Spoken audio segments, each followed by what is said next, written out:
एका दुष्टचक्रात अडकल्यासारखं झालंय. नक्की काय करतोय, कुठे जायचंय आणि कुठे जातोय याचा तुला मुळी थांगपत्ताच लागत नाही ना. मिळतील. आज सगळ्या प्रश्नांची उत्तरं सापडतील. आता लक्ष देऊन ऐक. एकदा एका हत्तीला लहानपणी साखळ दंडाला बांधण्यात आलं. कालांतराने तो हत्ती मोठा झाला, पण त्याला स्वतःच्या ताकदीचा अंदाजच नव्हता.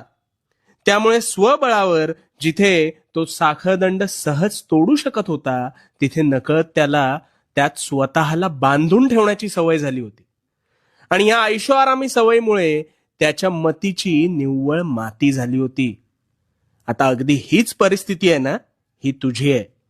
फक्त साखळदंडाऐवजी तू स्वतःच स्वतःला या पिंजऱ्यात अडकवून घेतोस. त्या पिंजऱ्याच्या मैफिलीत तू